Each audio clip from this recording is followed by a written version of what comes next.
Welcome back to the Lanterne Rouge Cycling Podcast, supported by Le Col, here with Benji Naesen for Giro d'Italia at stage 14, the first proper mountaintop finish of the Giro so far from Cittadella to Monte Zoncolan. It starts actually near the factory in which our show partner Le Col produces their kits in the shadow of Monte Grappa, but they don't do Grappa today. 205 kilometers long, pretty flat for the first 120, 130 Ks. They do a Cat 2 that's not too bad. Forcella Monte Rest, 10.5, 6.1%.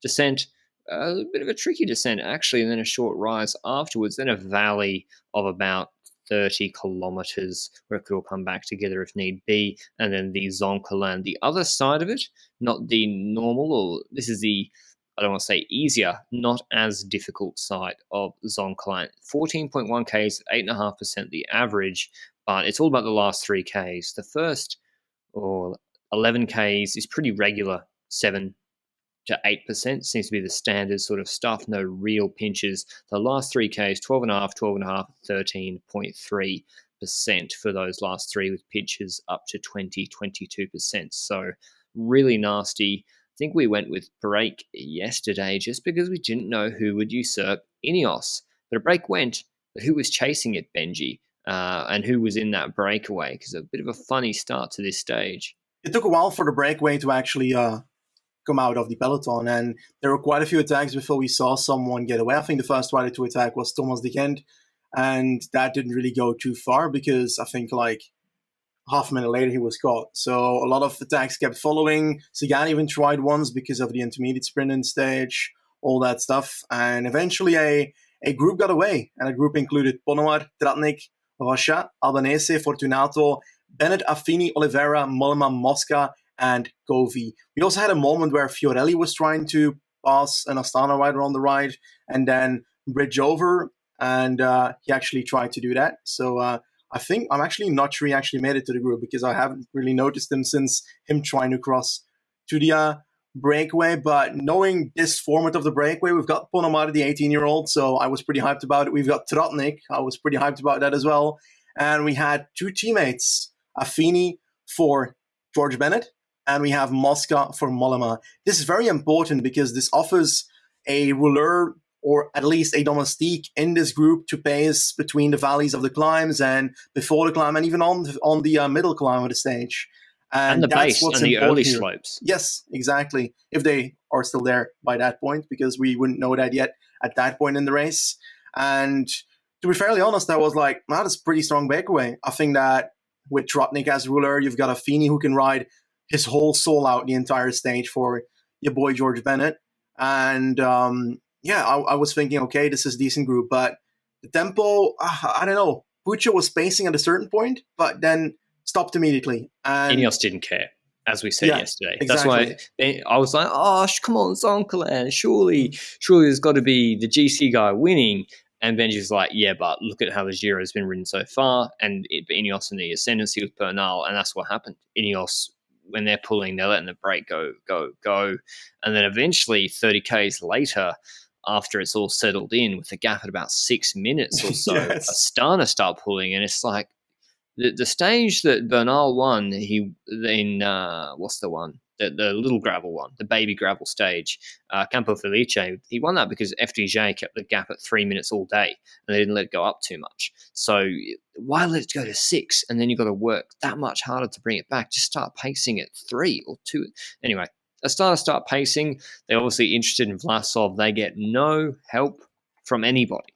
No EF. No bike exchange. As we said, Ineos not helping. So EF for Carthy, I picked him for this stage because of Angleroo that he won. Bike exchange got Yates, and they got Nieve as well, and Schultz, who I'd like on this climb to help. Quickstep weren't helping. So just Astana pulling. And that's pretty much how the stage played out. Astana pulling all day. They get to the Category 2. The gap's holding about 5 minutes 50. It goes down to 5 minutes. At the top of that, Forcella Monterest Category 2 climb, Affini is doing a stellar job for George Bennett in that breakaway. I mean, he's almost extending it on his own. And then Astana attacked on the descent, Benji. It was a sleepy stage GC-wise, and then all of a sudden, Astana on the attack again, which you saw all the time in the Basque Country. And what did you see there in terms of Astana attacking? Was it just a deliberate attempt? Were they forcing pace, or did someone just lose the wheel behind them? I think a combination of both, because I didn't exactly see them like hammer it in the descent, but they are pretty known for their descents, Astana. I think a lot of their riders are actually very good at descending. It's one of the skills that team is great at. And despite not having Yoni Zagiri here, for example, or Aramburu, they still have riders that can really smash those descents like crazy. And a gap opened up, like you said, a gap that opened up with 7 riders at the front at a certain point. That was, I think, 3 domestiques for Vlasov. We had Bilbao, and we had Bernal with, I think, Castroviejo in that first group. Then a gap of, honestly, a good 15 seconds to the next group, solid. Which was basically everybody except for the team of Remco, who is caught in a third peloton, again, 15 seconds behind. So that gap in the descent started so quickly, and the gap was suddenly huge. Like 15 seconds, pretty huge after a descent, to be honest. I think so. Definitely if it's like 3 pelotons. And we saw them slowly crawl back after Coffee's team started pacing in the second peloton, and Remco's team started pacing in the third peloton. And while that looked all amazing and it was really cool by Astana, I'm afraid that it didn't really go anywhere at that point. And, well, they came back to the second group came to the first group, and then the Remco group caught up as well. So that was it for that move. But at the front of the race, we had the Breakaway, honestly, working well together, because you have 2 riders that are riding their soul out. They're burying themselves, Affini and Mosca. Looking at Affini's face, it looks like he was genuinely dying trying to keep Bennett ahead of the peloton. And the gap wasn't actually going down while Astana was pacing. He extended it. Yeah.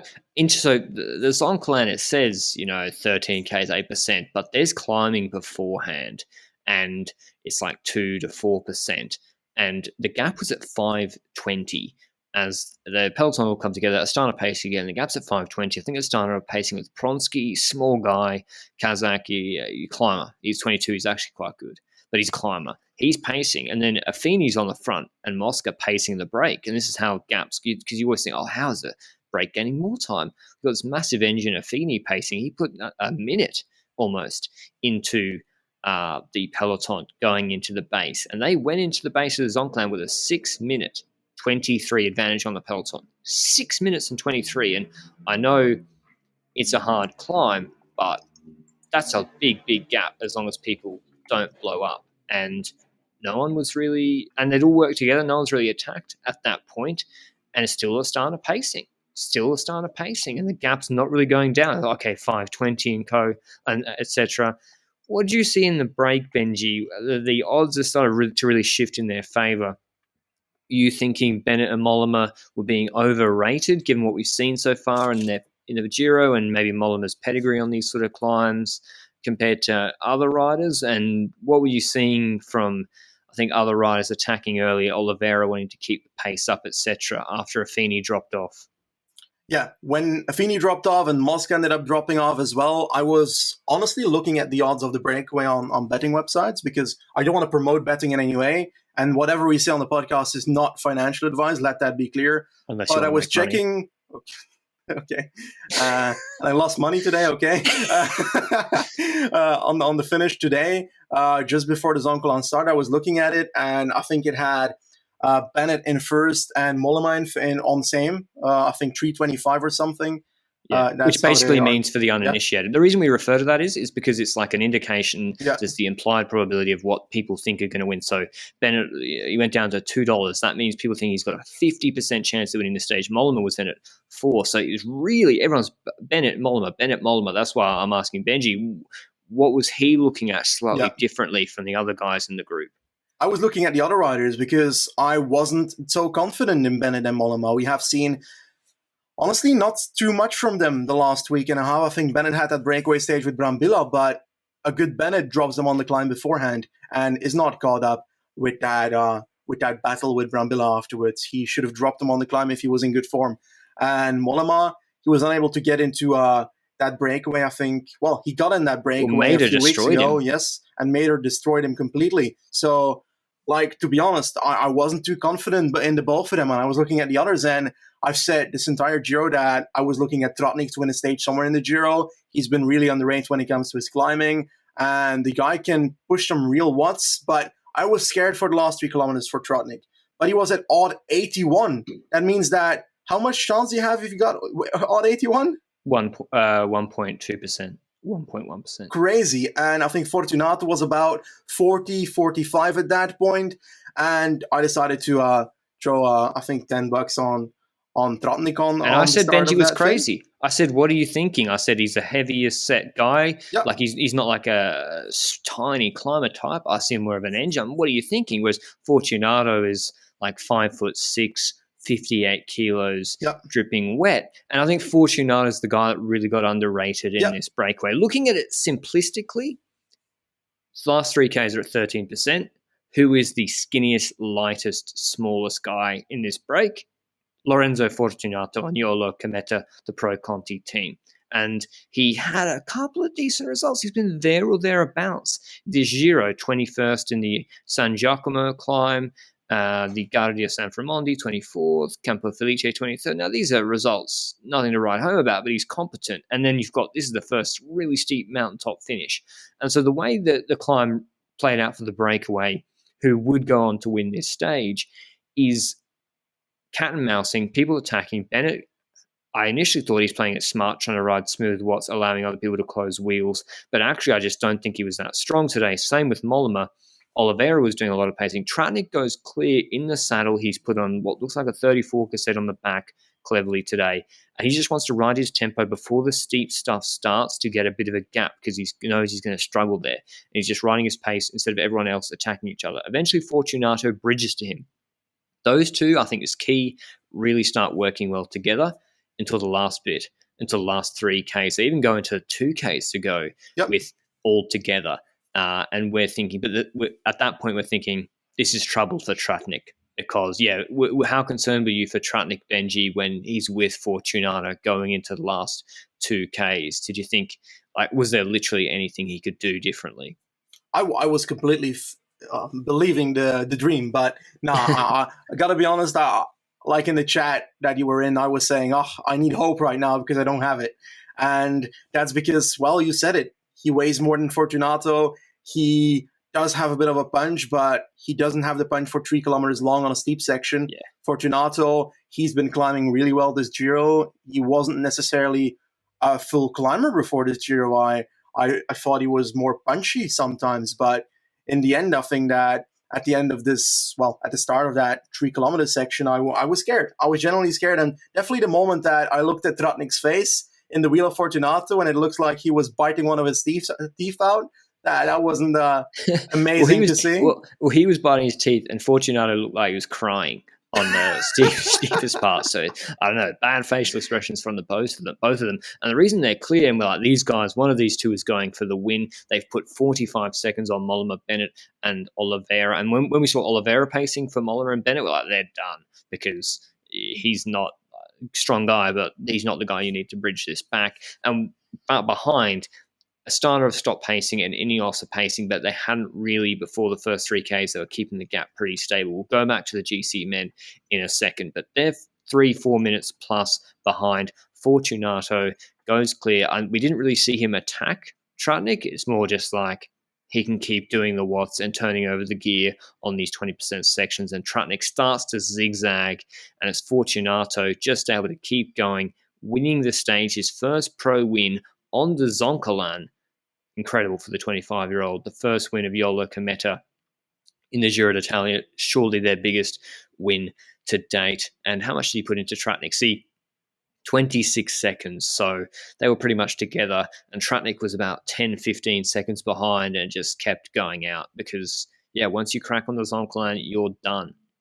Eventually, the next best to the breakaway was Covey, actually, who had sat on for a lot and then started to attack and bridge back. But back in the GC group, Benji, when you saw Ineos pacing, was it a ferocious pace? I don't really feel like it was. When I saw everyone fall wide, I mean, did you think that anyone should really be in trouble? And was anyone really put in trouble before the first 3 kilometers? Yeah, not really. Bernal had about, I think, 12 teammates today. So by the time they started the Zoncolan, they could just... Only 5. No. I count Astana as well. So we'll talk about that in a minute. Okay. On the final climb, I think that the tempo indeed was not too high from them. I think that they knew that they need to make it until the last 3 kilometers with at least like one teammate left. Because on that last 3 kilometers, you don't have the benefit of drafting. You can't just have a rider ahead of you and benefit from that. There's near to 0% drafting, I would say. I'm not a MOV genius, but I'm pretty sure of that. So by the time they hit that, they need to have max one rider left, and Bernal has to do most of it alone from that point onwards, because then it becomes a battle of 1v1s in groups and so forth, trying to I think like the one reason that I would have a teammate with me at that point is as mental support, because you're like, oh, that can still help me. In the Vuelta on the Angler, Koos was helpful for Roglic, I feel like, mentally. Yep. I feel like it does help a little bit, definitely, especially for certain riders. But yeah, Ineos pacing first with Moscon. He blows up then Narvaez, strong pull for Narvaez. Very good for Ineos pulling him in instead of Sosa. Then it was Castroviejo, not a strong pull. The group was bunching up. You could see Bora moving up with Gross, Schaffner. I think it looked like Ineos, they were definitely running it defensively, and this is why the break was able to win. Then it was Martinez, short pull, and we saw then brings us to 2Ks to go or so, and we saw an attack from Simon Yates, the man who's been waiting in the wings for I don't know how long, Benji. Maybe it was almost with a kilometre to go that at times it kind of warps because it takes so long to do a K at these gradients. Yeah, Bike Exchange attacking off the pace of Martinez, who was riding within himself pretty clearly. Evenepoel was dropping, though, off that pace, and you could see him distancing. He's just slowly going backwards. Formolo and Co. had dropped, obviously, at that point, and Nibali dropped ages ago. And yeah, Simon Yates, Benji. We expected this today. Yeah, we said it, I think, yesterday that, well, not necessarily expecting it, but we thought that this could happen, something like that, because he was under the radar for the majority of the Giro so far. He kept popping up here and there, but he was never really losing much time in the back. And that offers opportunities. If you gradually improve over the first 2 weeks of a Grand Tour, that means that you're likely peaking in the third week. And I was scared for that with Simon Yates. I think that he's one of the more inconsistent riders usually, but he's played this Giro so far relatively perfectly, in the sense that he lost time here or there, but he seems to be pulling through and seems to be becoming one of the better climbers by the third week here. So if he can keep that up, that's going very, very well for him. And he made that move on that section. I think Bernal was the only person that could follow, and everybody behind was cracking. I think that Vlasov was one of the first ones to crack, despite Astana pacing the entire stage. And Caruso was, I think, in the group just ahead of Vlasov. Correct me if I'm wrong on that. And I think there were 2 other people in that group, but I can't actually fully say who was still in that group. But the Koenigs were all gone. Like, it was 1v1 Yates and Bernal from that point. Like, at that point, it was clear that Yates is very strong here. Bernal is very strong here. And nobody else comes near them on the steep section. Sure. And they weren't going to come back. And eventually we saw there was heavy fog on top of the Zoncolan. Bernal's appeared, and we're like, has he dropped? No. He'd gone clear, attacked Simon Yates at some point, right at the end. He's almost like the trademark Roglic surge, Benji. And he surged right at the end, and huge effort from him. And right, like, I don't know when it was, in the last 300 meters, but still, it takes a long time to do 300 meters at the end, looking like and confirming that he is the strongest rider in this race, gapping Simon Yates. Before we get to the full top 10 results, I want to mention our show partner, Le Col, already said they produced their kit from where this stage started or near there in Cittadella. They produced it in the base of Monte Grappa. They've brought out their new Pro Air jersey that dropped recently. It's the product of extensive wind tunnel testing, and I've got to say, it looks pretty sick. You can get it in sky blue, black, as well as navy. That's just out recently, and there's free delivery on all orders over €60 and whatever that is in your local currency. LRCP listeners can also get 20% off all products with the code all caps LRCP20 LRCP 20. So thanks to Lecole for supporting the podcast. But now on to the stage 14 results. Fortunato first, then Tratnik. Covey of the GC men. Egan Bernal on 143 behind Fortunato. So easy win for the break in the end. 11 seconds behind is Simon Yates. Further back, the next best GC man, Danny Martinez, at 222 in a group with Caruso and Ciccone. That suggests to me kind of confirmation that Danny Martinez was riding within himself on this climb. Ineos were I think they're trying to keep him as a second GC threat for the stages to come, which isn't a bad play. I'm very impressed by Ciccone's performance. Dan Martin at 227. Israel started to pull at the base of the Zoncolan despite not offering any help all day. Dan Martin still at now over 8 minutes, probably back on Bernal. No one knows what he's doing, so not even himself. So, yeah, I literally don't know what Israel's doing. Were they going for the stage? If he got in the break, I mean, we've already done this topic, but if he was in the break today, he wins, Dan Martin. So, yep. Buchmann lost, I think, about 30 seconds plus on Bernal over that 40 seconds. So quite big gaps, actually, on the Zoncolan, even though I have to say it was not an explosive race for the majority of it. It was a Vuelta-style stage, in my view. They just, the big GC group until the last 3Ks, then it explodes, and then we don't see anything because there's so much fog. Maybe not the best viewing experience or that exciting, but the GC gaps are large, and there's a lot of change in the GC, and I think that's a function of the stage being 205 kilometers, whereas the Angleroo 150 or less. But here's the revised GC. Bernal first. Yates moves up to second, 133. Caruso, 151.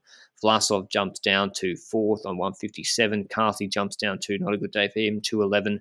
Buchmann stays the same, 236. Ciccone moves up on 303. Remco moves down further, losing over a minute 30 to Bernal on 352. Martinez moves up to 354. And Bardet moves up to 431. Foss down to 11th on 537. But yeah, Benji, Astana and Vlasov, what are your thoughts on how they rode today? So yesterday on the pod, we mentioned that there's going to be at least one team that will make the mistake of pacing throughout the stage. I find it a mistake, definitely. I'll go through the details of that in a second. Of pacing, knowing that you're pacing Ineos to the bottom of the last climb where they will take over. You know that from the moment that you start pacing. Now, it starts with when they start pacing. First of all, the gap is already around 6 minutes the moment that Astana starts pacing. What? Yeah, problem number one. Problem number one. Problem number two, they were pacing slower than the breakaway. So how are you going to catch them in the end if you do that? Let me just expand on that problem. Yeah. They deliberately made a decision after Forcella Monte rest to slow up so that they could keep the whole team together until the base of the Zoncolan. And they were just pacing slowly with Pronsky. They made that decision. They stopped pacing with Luis Leon. Yep. But yeah, that was problem number two. Yep, exactly. That's actually a very good point that I even didn't write down yet. But that's indeed problem number two. Problem number three is that Vlasov has been dropped every single climb so far. And, well, how can you have such confidence to say, okay, I'm going to put my entire team on the table to try and win the stage while they already have 6 minutes the moment that we start pacing, and we're pacing slower than people in the breakaway, so we're not actually getting any closer. And at the bottom of the climb, they're going to have more time than the moment that we started pacing. So yeah, that story didn't really last. Next to that, the people in the breakaway, Affini and Mosca, you know that those two people are going to keep pacing. If you pace with two riders for the entire half of the stage in the peloton, that's the same as them pacing with two riders at the front for the entire half of the stage, which is Affini, who can ride better than Fellini at the front of a group. I can tell you that. We've seen him ride, I think, yesterday in the sprint, which is a bit weird to say, but it still happened. So that's for me a third problem, that the moment that they do decide to pace, they decide to pace with two riders, while you know that at the front you've got the same two riders riding that arguably are better riders than the ones you are putting at the front to pace in the peloton. So you're not going to get any closer with that. It's actually a combined thing with the second point I'm making. But next to that, what is the difference here? So if you pace as Astana, well, I'll bring you to a different point first. So we hear on ride that Martinelli, the team manager of Astana, is saying something accordingly as, it's Zoncolan, we're riding because we want to have a champion that wins the stage. You want to have a champion winning on the stage at the end. Okay, if you're doing that, you need to ride fast in the breakaway to catch them. That's one thing. Next to that, what would you do if you don't have an Italian as a team manager? Likely not see the stage as that opportunity because, well, Carfi and EF, same situation, and they decided not to ride. And Carfi beat Vlasov on Angliru. Rouge. So we can look at that as a bit of a comparison there. I think that Astana had in no way the need to ride on this stage. And I think it has, whenever I don't think Movistar... it's that big a problem. I disagree. I don't think Vlasov lost any more time today. Correct. Because of what Astana did. I think they had a crack. It didn't work out. At the end of the day, Ineos did not pace Zoncolan that hard. They did not shred the group. Large GC group, still going into the last 3Ks. Vlasov, okay, he's got no teammates on the Zoncolan, but no one attacked him early on the stage, and he didn't have to close the gap where a draft matters. He gets the last 3Ks. It's every man for himself, and he just didn't have the legs. So I guess it didn't cost him any more time, but to your point, Benji, it cost him his entire team for the next week. Like, they won't be done after this, but they will have completely spent them on this stage. While that's a fair point. There's so many other stages this week that it fits so much better. Vlasov said on the podcast to us last year, not yesterday, last year he said 6 to 8% is my preferred gradients. Don't really like the steep stuff as much. Not my preferred gradients. He said this, it's not his preferred gradients. And so this Zoncolan, they basically did it's not tempo, but they didn't shred the group Ineos up to 3Ks. And then Yates just hit it and gapped everyone with Bernal on his wheel. And so you've just got this massive surge that Vlasov can't respond to. So it just didn't seem to be the right stage for Vlasov as well to do it. But what about Simon Yates, Benji? Do you think he's a real threat for Bernal now, a minute 30 back? Are you surprised Bike Exchange didn't pace? I mean, they had Nick Schultz. I think I'd criticise them a little bit more. They got Nick Schultz finishing 20th on the stage, and you remember got Breakaway guys up there. He finished with Evenepoel. I don't blame them. You wouldn't have paced knowing that Yates wanted to attack, or do you just think Yates wanted to just, if he felt good, he felt good? I think it benefits him that you're playing the under-the-radar card you've been playing for a week and a half. I think that benefits them because Simon Yates is not the one people have been looking at for a week and a half now. And if you would start pacing before the final climb, then every single team would be looking at Yates to make that move at the end. Now, to be honest, he'd still make the move if they would have paced, but the thing is, what difference would it have made? Like, if you pace here, you have every other team has climbers that have been dropped by Bernal on every uphill finish. And on this climb, if you use your entire team beforehand without knowing whether that would even succeed, while you've got plenty of other stages that are perhaps more fitting to make a bit of such a move, because then you can try something on a climb, for example, on that stage 16, for example. If you start going ham on a random climb there and you try and do something there, then you've got the sense to work with and so forth. Here you've got an actual climb to work with at the end. And if you have just that one climb at the end, you're literally bringing Ineos to the bottom of the climb. They're going to pace for 6 kilometers until they hit that 3 kilometer section. They had one rider left even. That was a bit unexpected. So great stuff there. And they didn't even have Sivakov here. So imagine if Sivakov was here. Yeah, it would have been dropped in the last 5 minutes. Yeah, and Martinez, what? As I'm saying, Sivakov would have been dropped in the last 4 minutes. I think Martinez is better on this sort of terrain. But yeah, I think so as well. It's tough to say. I mean, it's Ineos domination right now. For me, it hurts more because I feel like whenever Movistar does this exact strategy, people criticize them for it. And whenever that happens, well, I think that a lot of other teams get a free ride when it comes to tactics sometimes. Astana is a team that has had a lot of criticism for tactics as well in the past, to be honest. But I genuinely believe that today they made a mistake. It didn't cost them more time with Vlasov, but it did cost them a lot of energy with their teammates that, honestly, without them pacing the entire stage, the stage would have finished exactly the same. I think I'm just so reluctant to criticize teams for trying. And we've seen teams not, since Landa crashed, no GC teams really trying this Giro because Ineos is so strong, and I didn't want to. I never criticised. I don't think Bahrain for trying in the Tour last year in the third week, and it came to nothing. And you got that, the scared Landa face meme almost erupts from that, and that's why I'm so reluctant to criticise the team for having a crack. But that's a different stage in my opinion. Like I know, but I'm just saying the Giro, it's been a bit conservative so far, and Benji is right on balance that this probably wasn't the stage for Astana to do it. And it seems just based on Martinelli saying go for it today without really considering it all. But it's a shame because we've not really seen too many other GC teams take it up. And hopefully it doesn't mean that other teams are looking at what happened to Astana today and they're thinking, oh, I don't want that to be me in the later stages. Speaking of the later stages, stage 15 from Grado to Gorizia, bit of an easier stage for the GC guys, 146 Ks. It goes into Slovenia tomorrow. Short stage 2, and we've got a circuit. They do 1.7 Ks at 8.1%. They do that climb 3 times. The Ciclamino point sprint is before that climb, but after a 1.2 K, after a climbing section, I think Bora might pace there to try and put Nizzolo under pressure because Sagan's not that far ahead of him in the Ciclamino points, and then they'll ease up. And then there's the last of that 1.7 K, 8.1% climb is with 17 Ks to go. Short descent, and then at 600 meter, 8.1% pinch.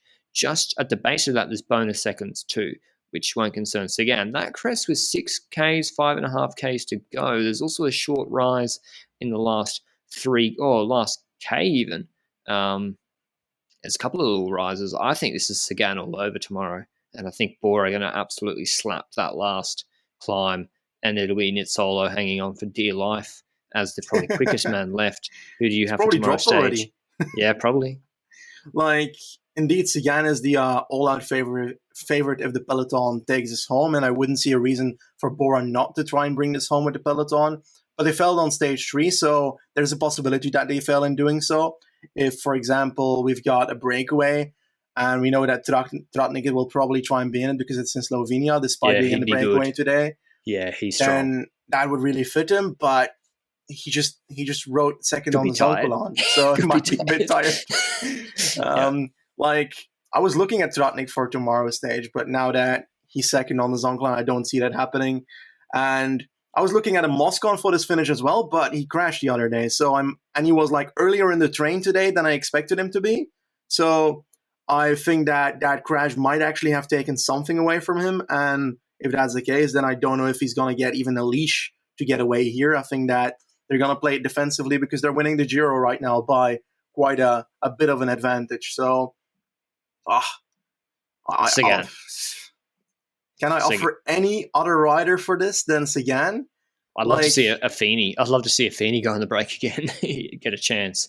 Probably a little bit pinchy for him. Moscon's the obvious name, but he won't get. Feline is quite nice out of the breakaway. Fabio Feline, I'd like to see, but he might be on. He wrote he might be tired after working for Bernal today. Oh. Oldani? Chimolai? Chimolai's a good one. Chimolai, can they get him? Chimolai would be good. They won't send him in the break, though, so he'd have to beat Sagan from the group. So Chimolai's a good option, as well as, I don't know, that's about it. I think I just like Sagan a lot for this stage. I think they'll be looking at this one pretty hard, to be honest. But yeah, Agreed. That's tomorrow's stage. I think just one more bit of news from the Giro d'Italia that Benji and I want to round off was Dylan Groenewegen DNSing today's stage, as well as David Dekker for Jumbo Visma. I just wanted to throw to Benji to see what he thought about the Groenewegen late inclusion for TJV and, at the Giro and how it went for them and whether he thinks it was the right decision. I think that the decision-making around this I don't know, let's be honest, everything we say now is completely in hindsight. I think before the Giro started, we were pretty hyped to see. We criticized it before. Yeah, true. I think that the risk that they took was that Dekker and Groenewegen have not raced together and have not done a lead-out and sprint in a race together, which means it's risky to do that. So I think that Dekker, I don't remember him ever being a lead-out before, which... Why would he be? He's always been the start when he's been in under 23. And then even at UAE, he was riding for himself. So I don't think he ever has any experience in it. Yeah, and like it isn't automatically that when you're a sprinter, you're a good lead out, for example. The other way around, if Groenewegen was doing so for Dekker, it would have been pretty difficult as well. But they had Dekker planned to try and sprint at the Giro. I think that with the results that in hindsight they have, that Dekker would have been would have just as much chance to get in such a situation or such a finish than Groenewegen so far, because he didn't podium a stage, if I recall correctly. He was fourth on the first one, or was he third? I don't know. But like all in all, in hindsight, it doesn't look good. But there's the opposite argument where we don't know if Dekker was overly tired or something. Like he wasn't that great overall, but maybe that's as an influence, as a consequence from him being selected and then having to do lead out work that you're not experienced too much with. I don't know. Just all in all, I think that the decision making, I can't criticize it in the way that I'll say, oh, they shouldn't have brought Groenewegen to the Giro. It was also a blind guess for them, just as much as it was for me, for example.